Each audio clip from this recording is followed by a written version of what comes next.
Ce n'est pas le montant d'une nouvelle aide au développement que nous distribuons à l'étranger. 7 millions, ce n'est pas le gain proposé ce week-end à l'euro-million. 7 millions, ce n'est pas non plus le montant que nous versons à la République démocratique du Congo pour piller ses richesses, ses terres et assassiner son peuple. Non, 7 millions, c'est selon l'ONG internationale Save the Children, qui se base sur des chiffres officiels, le nombre de décès de nouveau-nés à la naissance ou dans les premiers mois de leur vie qui se produisent en RDC en un an. 7 millions. Et en parlant de 7 millions de décès, je ne parle que des enfants.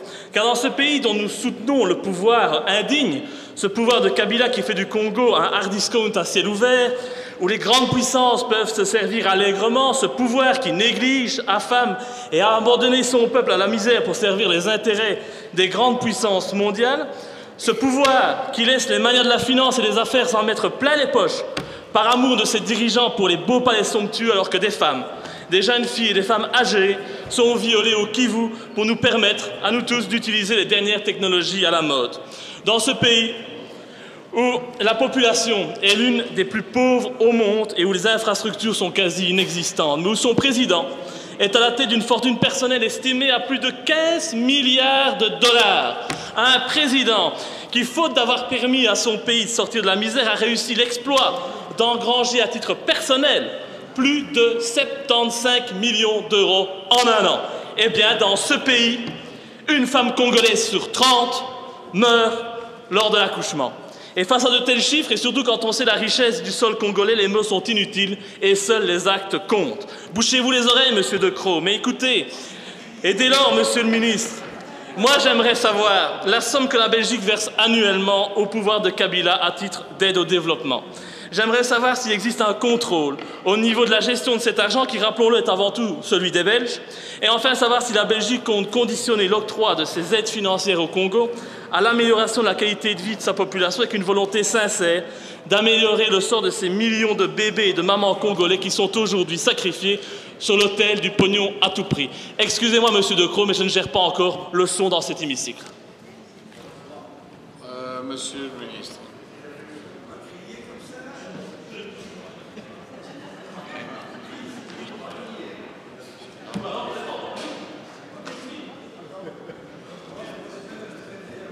La parole est au ministre des Affaires étrangères. Je vous remercie, Monsieur le Président, Monsieur Louis, chers collègues. Trois choses. La première, nous avons à de multiples reprises organisé des débats en commission des relations extérieures pour analyser la situation en Afrique centrale. Et donc je regrette un peu d'entendre ce genre de diatribe en plénière régulièrement, alors que M. Louis ne participe à aucune de nos discussions en commission, qui sont des discussions quand même un peu plus approfondies sur la situation dans cette région. Mais bon, manifestement, certains préfèrent vociférer en séance plénière plutôt que de travailler en commission.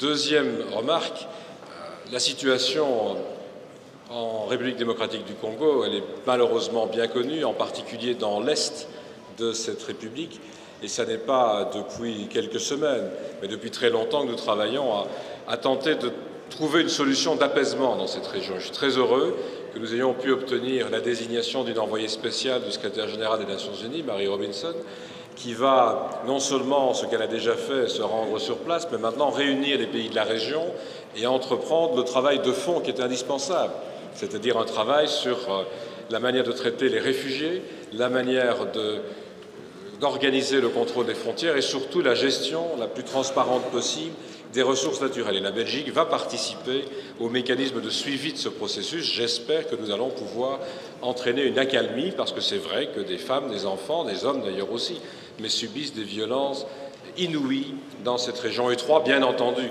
que nos programmes de coopération sont notamment tournés vers la santé et vers la santé des femmes en République démocratique du Congo. Mais là, je vous invite vraiment à participer, ne fût-ce qu'une fois dans votre vie, à une commission parlementaire avec le ministre de la Coopération au Développement pour entendre les détails des questions que vous pourrez là poser calmement, sans devoir insupporter la plupart des membres de cette Assemblée, je le répète, par vos vociférations et par vos affirmations qui sont loin, loin d'être étayées.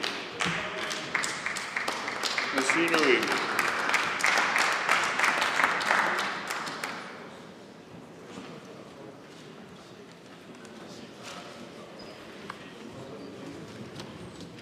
Monsieur le ministre, je suis tellement content que vous révéliez votre vrai visage.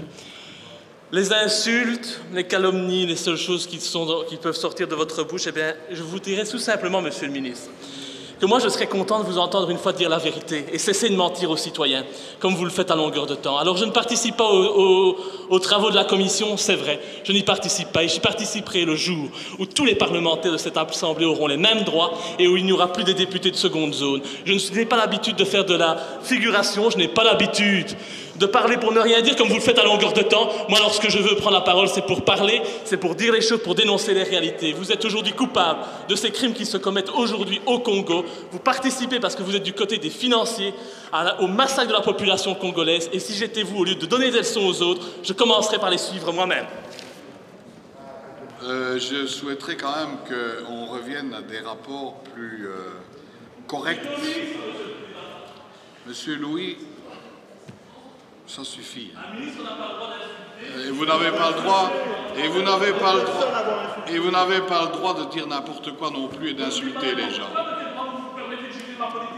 Mais vous insultez les gens. De toute façon, vous n'avez. Monsieur Louis, d'abord, vous n'avez plus de parti. Je ne saurais pas être président d'un parti qui n'existe pas. Ensuite, ça ne sert à rien de vous exciter. Bah, en tout cas, c'est bien limité. Et troisième élément, vous finissez par énerver tout le monde. Ah ben alors. Ah non, parce que moi je suis très calme. Vous finissez par énerver tout le monde.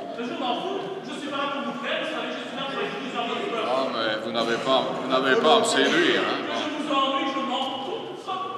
C'est parfait. Bon, encore quelques. D'accord, mais vous êtes un accident de la démocratie, monsieur. Bravo.